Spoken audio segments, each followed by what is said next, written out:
Will Goldstein here, thekingscourt.com, and don't forget to subscribe if you like these videos. And also you can check out my music by going to the About page of this channel and just click on the links there. This is follow-up to the last video that I did on paganism. That was more the ancient world paganism. Title of this video is Modern Paganism, also known as Contemporary Paganism and Neopaganism. The subtitle of this video is A Revival of Ancient Pagan Beliefs. So I'd like to make a preface to this, or apologetics or something for this. You know, some people might wonder why I'm doing this video, because I'm a Christian and this is a Christian station, but you know, I'm just trying to put out the world mindset, a current one. You know, I'm not advocating anything. I'm a Christian, but I just think it's important that we understand, even Christians understand the world that we live in. So anyway, modern paganism, also known as contemporary paganism and neopaganism, is a term for a family of beliefs influenced by historical pre-Christian beliefs of people in Europe, North America, and the Near East. Although they share similarities, contemporary pagan movements are diverse and do not share a single set of beliefs, practices, or texts. Adherents rely on pre-Christian, folkloric, and ethnographic sources to varying degrees to adapt and follow a restored and now modern spirituality, while others attempt to adhere to prehistoric beliefs, reviving indigenous religions as accurately as possible. So you have two systems. One of them is just kind of mixing and creating something new based a little bit on the old, and then the other ones are trying to accurately revive old traditions. So modern pagan Reconstructionism seeks to revive historical pagan religions in several different forms, mostly depending on what part of the world they're in. So Heathenry, which is Germanic, inherits reconstruct pre-Christian religions they wish to imitate in some way. So they're trying to imitate the pre-Christian, not the Christian, and are usually polytheistic, believing in various gods and goddesses. Most heathens regard these divinities as having an independent existence, but some practitioners perceive them only as symbolic figures. Druidry, and this is Slavic. This has to do with the Slavic faith, it's a polytheistic system of beliefs, with many deities being impersonations of natural forces such as the sun, fire, stars, vegetation, etc. There are two main gods in the Slavic faith, Perun and Ulis, or the god of thunder and the master of the underworld. Hellenism, which is Greek, is primarily centered around polytheistic and animistic worship. Devotees worship the Greek gods, which are the Olympians, divinities and spirits of nature, such as nymphs, underworld deities, and heroes. Both physical and spiritual ancestors are greatly honored. So I'm trying to go through the world and various, to give mindsets of what these different parts of the world, neo-pagan parts of the world, and what their beliefs are. So other movements blend elements of historical paganism with other religions and philosophies, such as Wicca, which is the largest of the modern pagan or neo-pagan religions, with followers that are called Wiccans, who typically identify themselves as witches and draw inspiration largely from the pre-Christian religions of Europe. They publicly emerged in England during the 1950s and are now found primarily in Western countries, probably in the low hundreds of thousands. Followers often use the pentagram or five-pointed star as the main symbol of their religion. Druidry, sometimes termed Druidism, is a modern spiritual or religious movement that promotes the cultivation of honorable relationships with the physical landscapes of flora, fauna, and diverse peoples of the world, as well as with nature deities and spirits of nature and place. There are no set texts or traditions for the Druid religion, generally believing in spiritual truth found in nature. All things are interconnected, honoring one's ancestors and the divine. Souls of the dead go to the other world, and they believe in reincarnation. There are variations in the practice of modern Druidry, but a core set of spiritual and devotional practices include meditation, prayer, which is a conversation with deities and spirits, the use of extrasensory methods of seeking wisdom and guidance, the use of nature-based spiritual devotional practices and rituals connecting to environmental stewardship work. So they're really into connecting with the spirits and then in nature.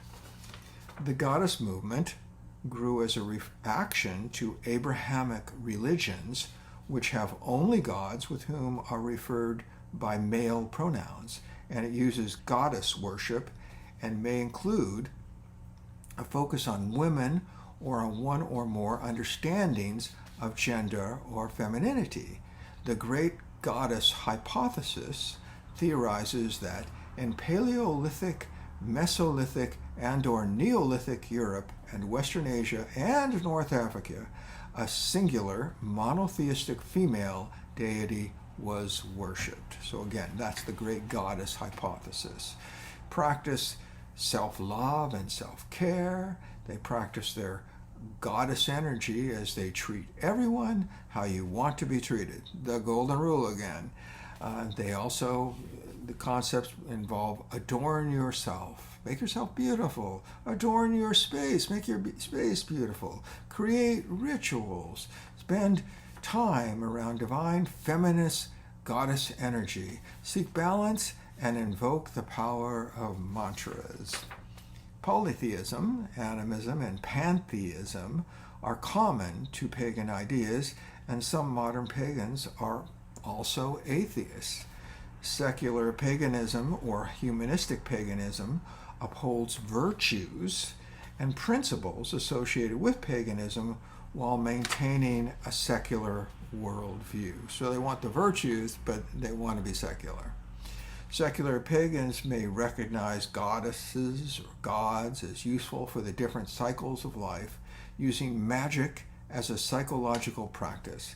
Contemporary paganism has also been associated with the New Age movement, developing in the later 1970s into a more or less unified movement that is characterized by secular esotericism applied to secret spiritual teachings that were reserved for a specific elite and hidden from the masses, emphasizing beliefs such as reincarnation and ideas outside the mainstream, and that advances alternative approaches to spirituality, right living, and health.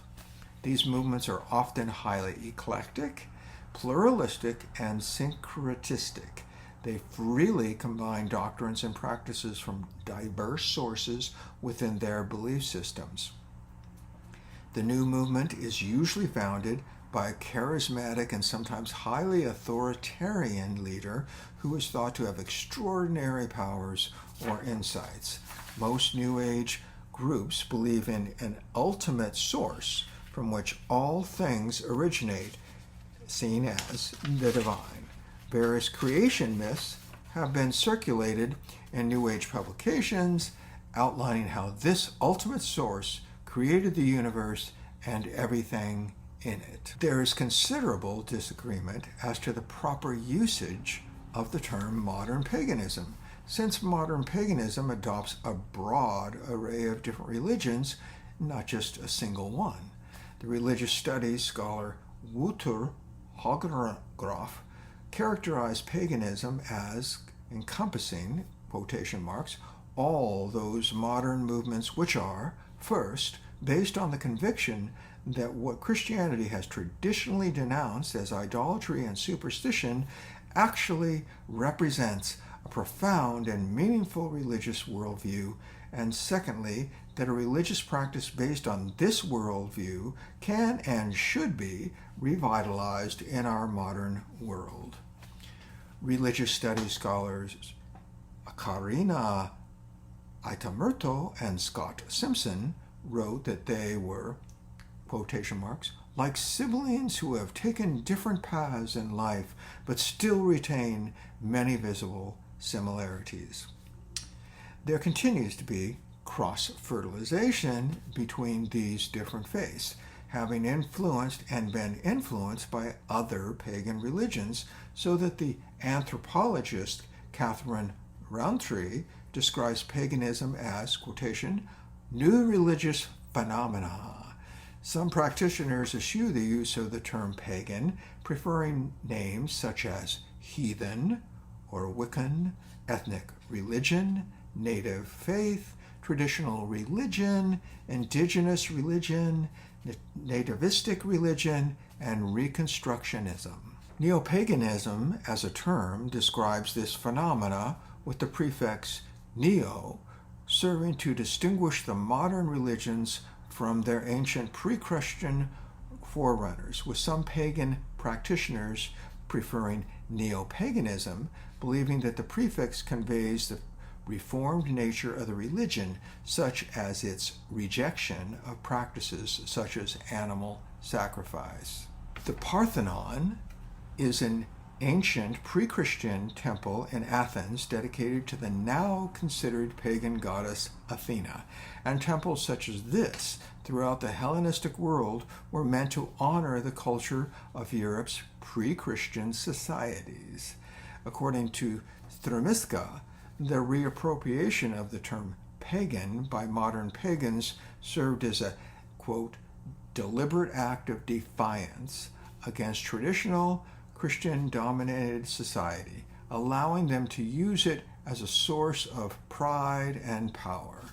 As a matter of interest, a large proportion of pagan converts were supposedly raised in Christian families, and that by embracing the term pagan, a word that was used as a means of rejection by Christian authorities, and this now establishes in a single word a break from Christianity, and now has been imbued with a certain mystery and allure.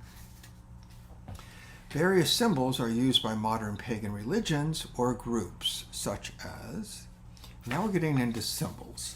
So you have the Slavic cross, and this is interesting because it's a pagan symbol for the Slavic people, but the Slavic cross representing Christ's execution for the sins of humanity. The use of the cross to identify Christianity and Christians was started by the Emperor Constantine.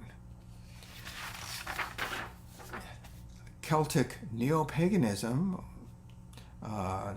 or general triskele, or also triple spiral, is a symbol that consists of 3 interlocked spirals. It is one of the oldest Irish Celtic symbols in existence and is best known to represent the 3 worlds, the celestial, physical, and spiritual. In Germanic heathenism, Thor's hammer is used to signify strength and power. Often placed in an individual's home, it was thought to offer protection from danger and bad luck. The Latvian Druidry, or cross of crosses, or cross of Mara, is a sign of Lima and love. Protects the wearer from evil spirits. The ancient Latvians believed that the entire material world was under Mara's control, and including the bread that they ate, fire, and its preservation.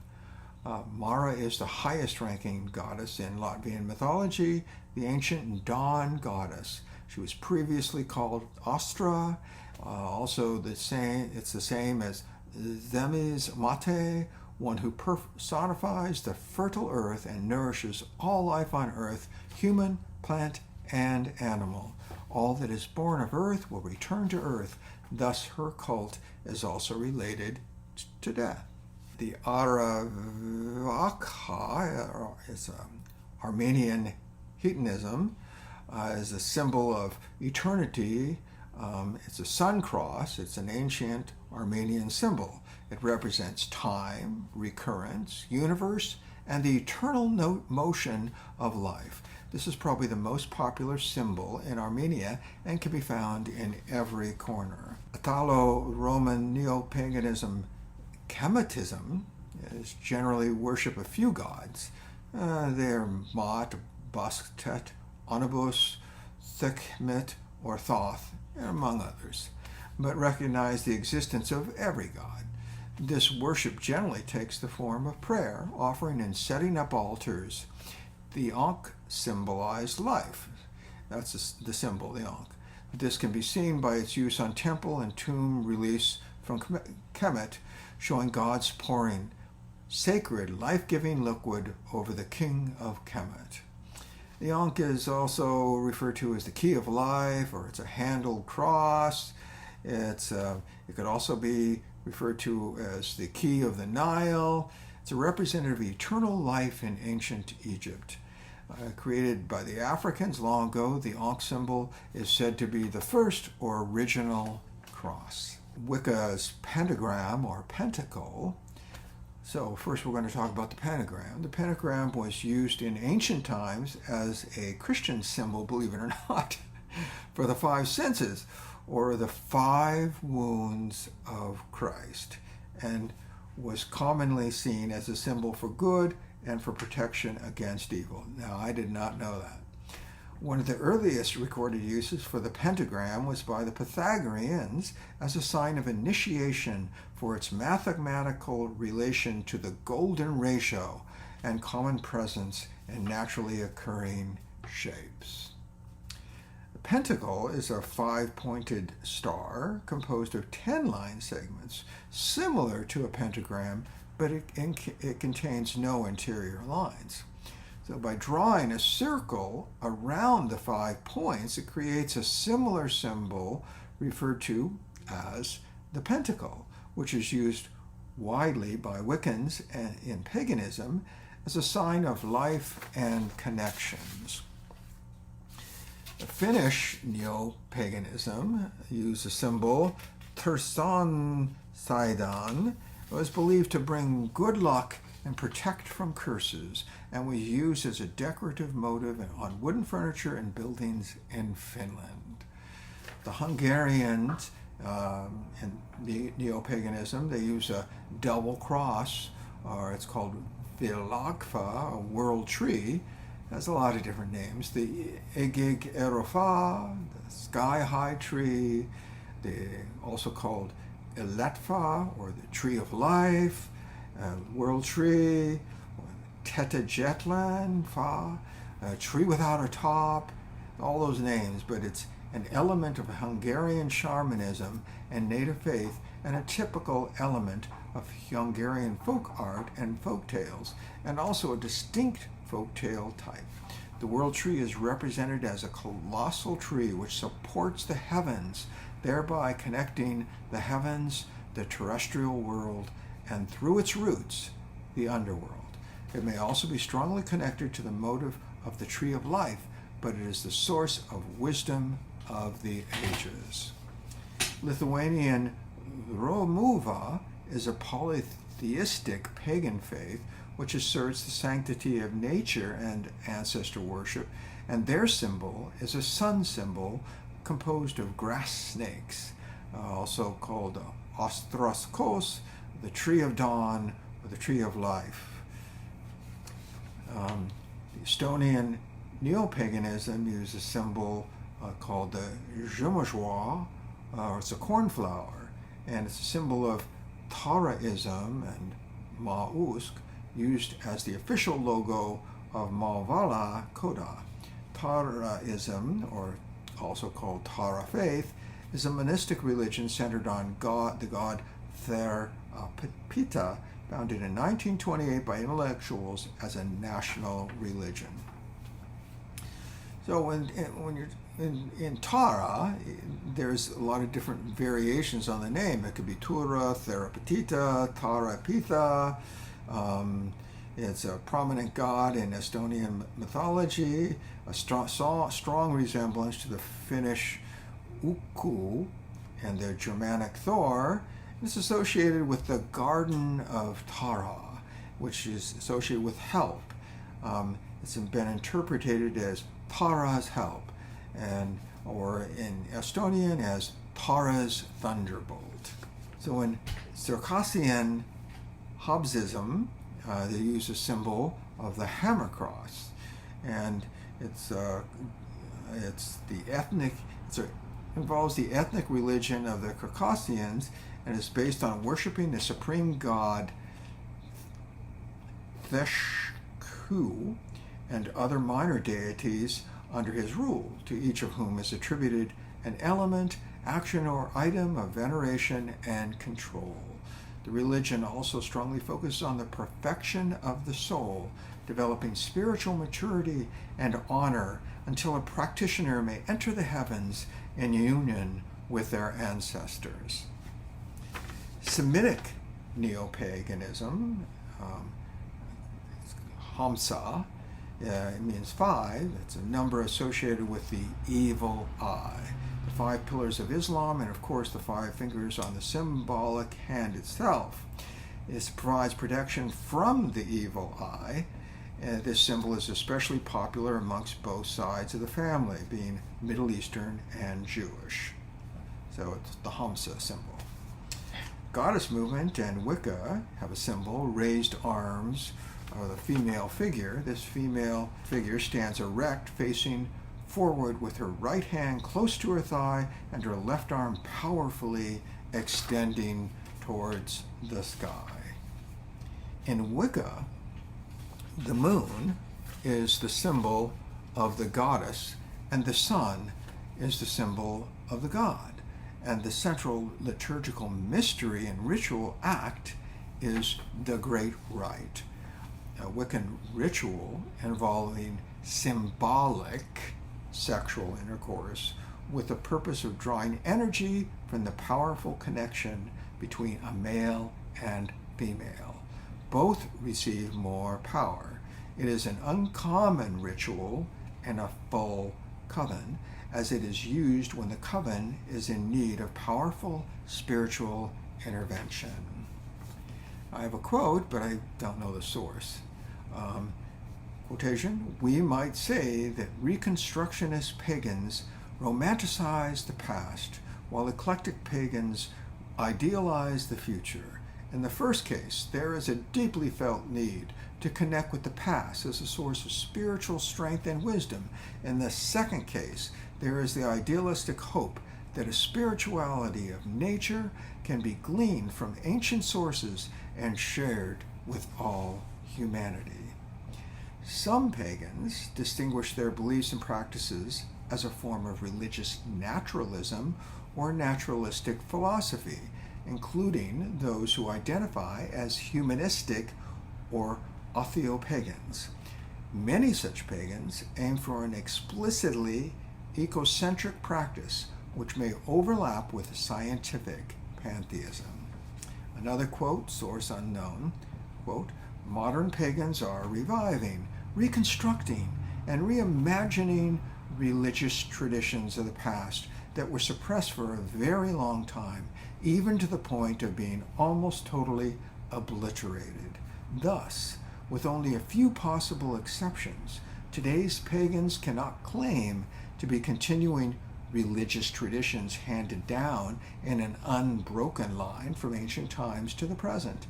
They are modern people with a great reverence for the spirituality of the past, making a new religion, a modern paganism, from the remnants of the past, which they interpret, adapt, and modify according to modern ways of thinking. Beliefs and practices vary widely among different pagan groups. However, there are a series of core principles common to most, if not all, forms of paganism. The English academic Graham Harvey noted that pagans rarely indulge in theology. One principle of the pagan movement is polytheism.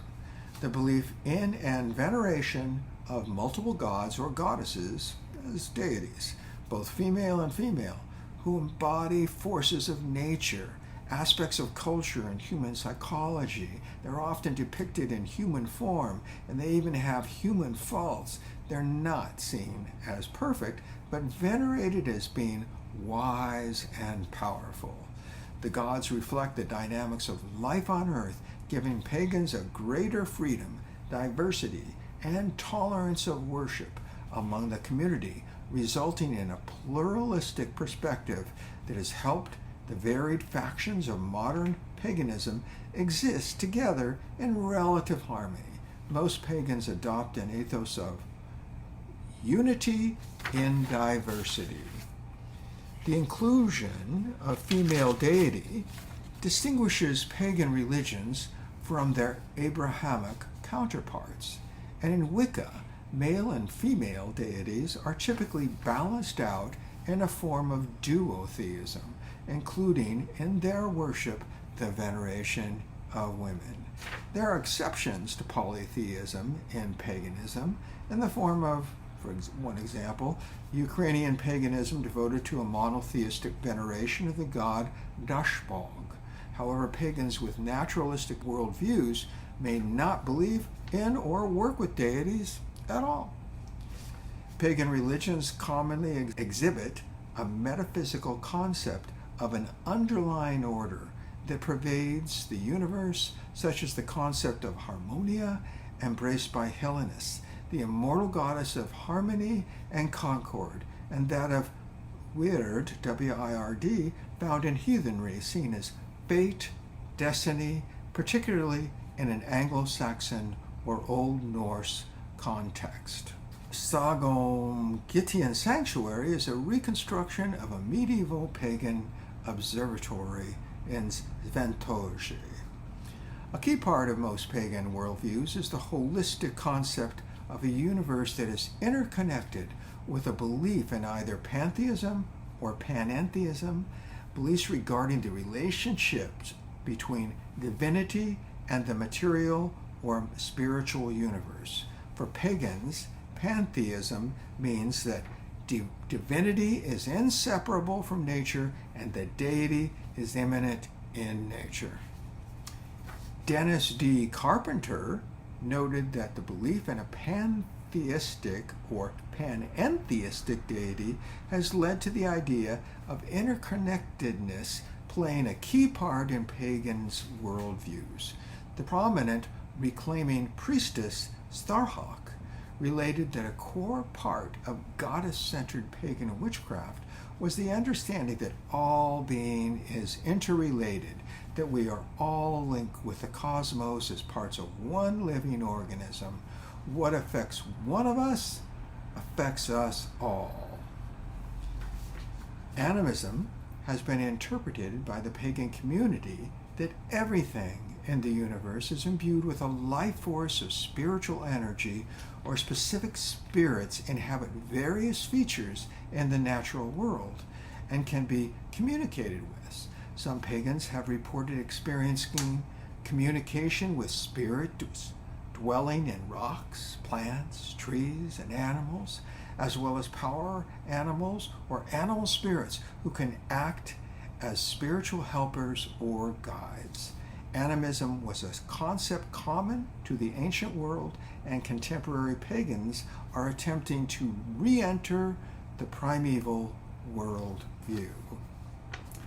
All pagan movements take emphasis on the divinity of nature as a source of divine will.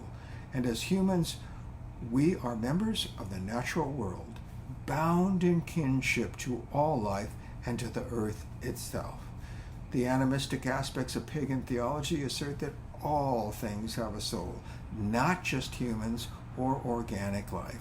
So this bond is held with mountains and rivers, as well as trees and wild animals. As a result, pagans believe the essence of their spirituality is both ancient and timeless, regardless of the age of specific religious movements. Places of natural beauty are therefore treated as sacred and ideal for ritual, like the neopaganism of the ancient Celts, primarily situated in natural areas, often sacred groves. Many pagans hold that different lands or cultures have their own natural religion with their own interpretations of divinity and therefore reject exclusivism, while making environmentalism a common feature. Pagans revere planet Earth as Mother Earth, who is often referred to as Gaia, after the ancient Greek goddess of the earth. Pagan ritual can take place in both a public and private setting. Contemporary pagan ritual is typically geared towards facilitating altered states of awareness or shifting mindsets. In order to induce such altered states of consciousness, pagans utilize such elements as drumming, visualization, chanting, singing, dancing, and meditation. American folklorist Sabina Magliocco came to the conclusion, based upon her ethnographic fieldwork in California, that certain pagan beliefs, quote, arise from what they experience during religious ecstasy. Domestic worship may involve offerings of bread, cake, flowers, fruit, milk, beer, or wine, being given to images of deities, accompanied with prayers and songs and the lighting of candles and incense. Common pagan festivals include those marking the summer solstice and winter solstice, as well as the start of spring and the harvest. In Wicca and Druidry, a wheel of the year has been developed which typically involves 8 seasonal festivals. The belief in magical rituals and spells is held by a significant number of contemporary pagans. Among those who believe in it, there are a variety of different views about what magic is. Many modern pagans adhere to the definition of magic provided by Aleister Crowley, the founder of Thelema, the science and art of causing change to occur in conformity with will. Also accepted by many is the related definition purportedly provided by the ceremonial magician Dion Fortune. Quote, magic is the art and science of changing consciousness according to the will.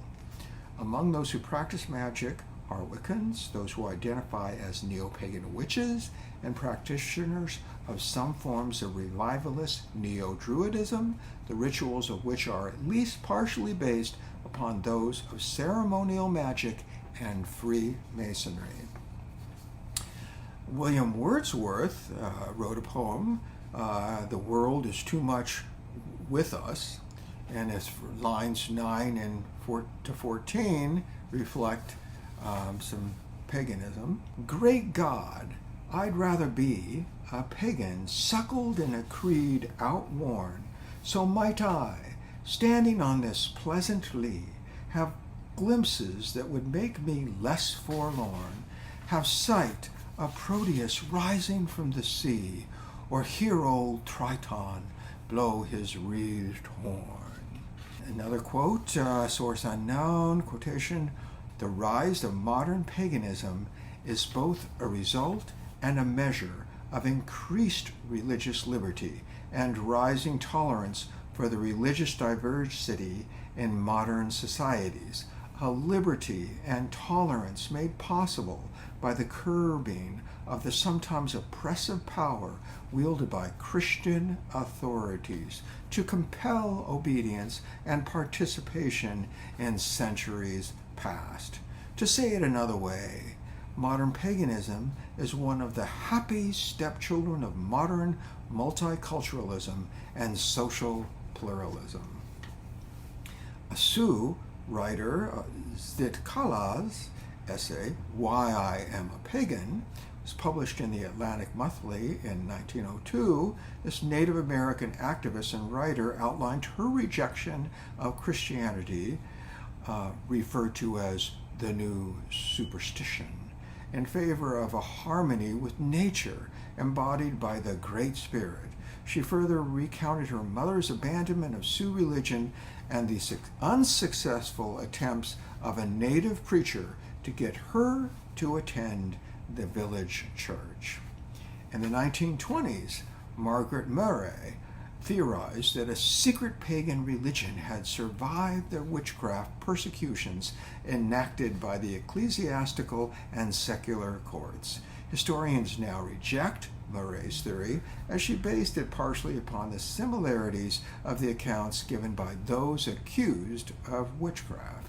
Such similarity is now thought to actually derive from there having been a standard set of questions laid out in the witch-hunting manuals used by interrogators. The Salem witch trials were a series of hearings and persecutions of people accused of witchcraft in colonial Massachusetts between February 1692 and May 1693. More than 200 people were accused. 30 people were found guilty, 19 of whom were executed by hanging.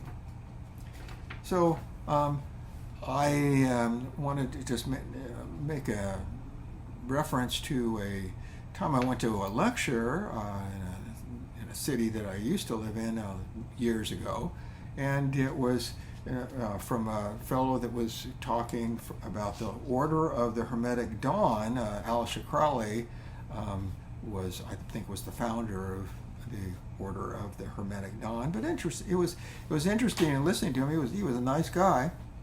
I talked to him afterwards, but anyway, in the lecture, the point I'm making is that he was talking about the Hellenistic gods and the Roman gods, and how, in the order that he was in, that they tried to imitate the characteristics of the personal god that they wanted to manifest. So, so they would look at all the pantheon of those gods, and they would take the war god, the love god, or whichever god they chose. Then they would try to identify their life so that God, the power of the characteristics of that God, would sort of enter into them, and they could merge with that divinity. That was the whole concept of it, which I thought was kind of a fascinating idea as a Christian, because as Christians, we are trying to imitate Christ. So he's our model, and all the characteristics that he had, that's the model that we try to identify with, which is a very similar concept. Lastly, I want to just mention theosophy. It's sort of not really. It is and it isn't neopagan, because it's trying to adapt a worldview that encompasses all the major religions, which is kind of similar in that aspect of what this is all about. But anyway, it's one of the two people that have formed theosophy. One of them was Madame Blavatsky. She was raised an Orthodox Christian, but her views on Jesus were that he was a great teacher, for sure. She admitted that. She was a Russian mystic, and so she's not really a pagan, but because she was trying to marry the world religions, which resulted in the New Age movement of mysticism and spiritualism, preparing the world for the coming world teacher. So, the concept here is really, as a Christian, I obviously believe that coming world teacher is Jesus Christ, the second coming of Christ.